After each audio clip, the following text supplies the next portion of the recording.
are covered in Palestinian blood. Your prophets are covered in Palestinian blood. Your prophets are covered in Palestinian blood.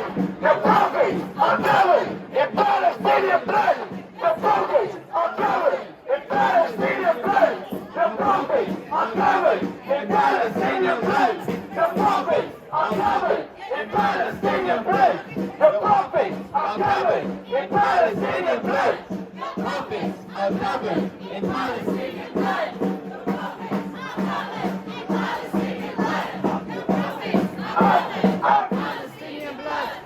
I can't stand back! I can't stand back! I can't stand back! I can't stand back! I can't stand back! I can't stand back! I can't stand back! I can't stand back!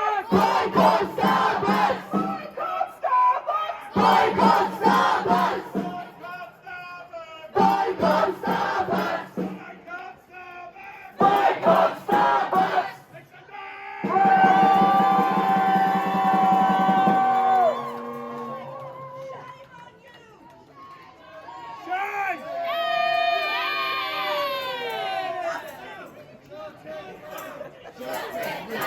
Shut it down!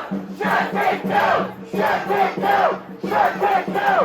Shut it down! Shut it down! Shut it down! Shut it down! Shut it down! Shut it down! Shut it down! Shut it down! Shut it down! This most recent attack, Israeli attack on Gaza, showed us the hypocrisy and the double standards by the Western powers around the world. The hypocrisy of big companies like Barclays and Starbucks. The hypocrisy of big governments who advocate for human rights and democracy like the UK or the States or Germany. We just passed a demonstration in support of Ukraine. The Palestinians only asked for a similar treatment.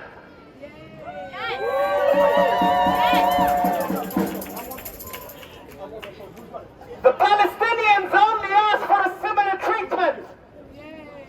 A true application of international law on everyone. A true application of human rights as well and democracy.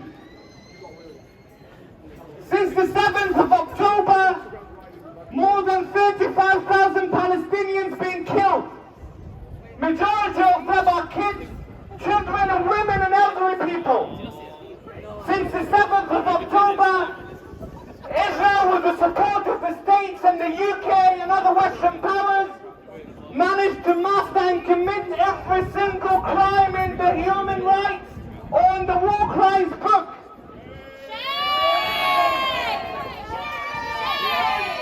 They have bombed every single hospital in Gaza. They have bombed every single school in Gaza. They have bombed every single university in Gaza.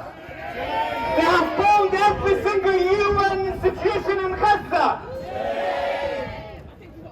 They have bombed children. They have bombed women. It hasn't been more clear than ever. Israel is committing a genocide in Palestine, and Western powers are not saying anything about it. Western powers are not applying international law on Israel because they are complicit. Every time we march, we stop in front of Barclays. And we offer an explanation to people who are drinking inside Barclays. And people are passing by while we're doing so. Sorry, Starbucks. They're all the same. 2 coins, 6 fakes. They're all the same. The profits are coming. So, when the aggression on Gaza started in October, after October the 7th, the union workers of Starbucks published a solidarity post on the social media platform. And straight after they did so, they were sued by the company for doing so. The union workers were were sued by the company because they stood up against genocide. Because they stood up with the oppressed people and against the oppressors. And that's why we call them Starbucks. That's why we call them Barclays. That's why we call them Zara. Zara didn't learn the lesson, by the way. After their terrible campaign, straight after the aggression on Gaza, they've recently announced they're signing up an Israeli model for the new campaign. So they are sending a very clear message to us to say they don't care about the public opinion. They will remain in support of genocide. And that's why we are saying we will boycott you or we will shut you down. Shut it down! Shut it down! Shut it down! Shut it down! Shut it down! Shut it down! Shut it down! Shut it down! Shut it down! Shut it down! Shut it down! From now on, every government, every company, every entity that has association with a genocidal state like Israel will be boycotted and will be shut down.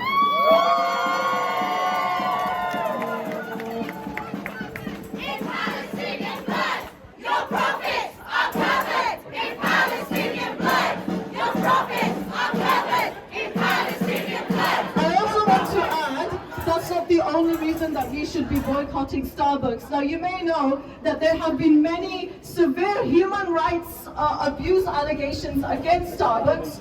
For example, in Brazil, which is Starbucks' biggest supplier, there has been slavery used to extract the resources required to make their products. In Guatemala, child labor has been used. There have been children that have been working in extremely unsafe and dangerous conditions to produce this crap coffee. It's not even good. And in Kenya, and this is, I'm really sorry, this will be probably disturbing to hear, there have been lots of allegations of sexual abuse against women that have been working. And instead of addressing these serious allegations, Starbucks has chosen to completely deny them and claim that they take human rights seriously. And this is a recurring pattern with a lot of companies that we're boycotting, is that even if we put the genocide to one side, a lot of these corporates are evil. They do not care about their workers. They do not care about their customers.